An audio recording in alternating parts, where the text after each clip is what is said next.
Hello दोस्तों, कैसे हैं आप लोग? उम्मीद करता हूँ आप लोग ठीक होंगे। एक बार फिर मेरे चैनल आओ ज्ञान प्राप्त करें में आप सभी का स्वागत है। यदि आप मेरे चैनल पर पहली बार आए हैं तो प्लीज़ मेरा चैनल सब्सक्राइब ज़रूर करें, जिससे भविष्य में जो भी वीडियो बनाई जाए कि आपके पास तुरंत पहुँचे।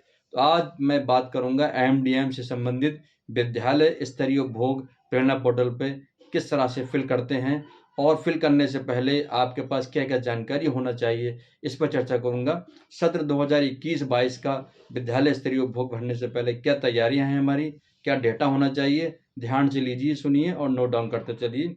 सबसे पहले 2021-22 में प्राप्त जो खाद्यान्न है उसको हम नोट करेंगे, जो कि 4 बार आया है जैसा कि आपको याद होगा, और 1 बार खाद्यान्न जो डिस्ट्रीब्यूट करने के लिए आया था, इसका मतलब 5 बार खाद्यान्न आया। 5 बार कितना खाद्यान्न आया, कितना प्राप्त हुआ, इसको हम नोट डाउन करिए।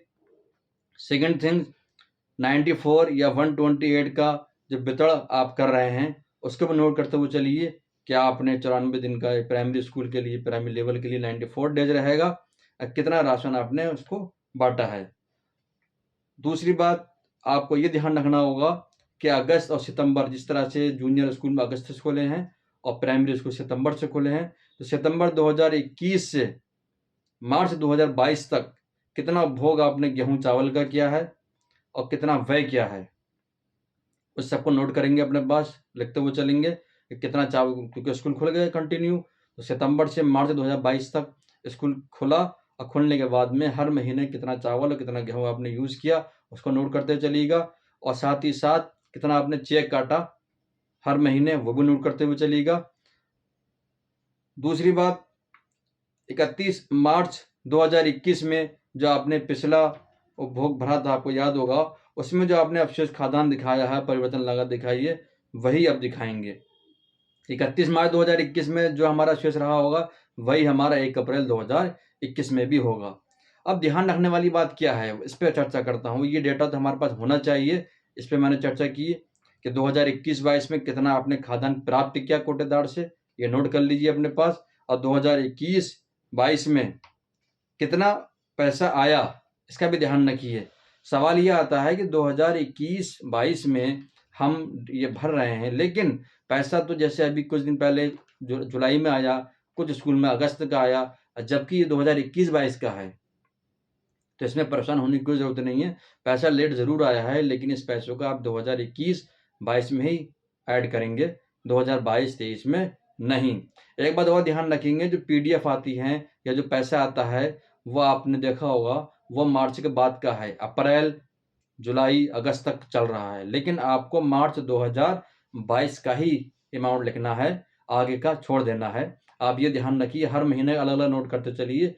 जो पीडीएफ विभाग के द्वारा भेजी जाती हैं, उसमें हर महीने मंथली वाइज लिखा होता है कि मंथली वाइज कितना-कितना कन्वर्जन कास्ट हम भेज रहे हैं। तो मंथली वाइज आप लिखते चलिएगा, मार्च तक लिखिए, मार्च 2022 तक।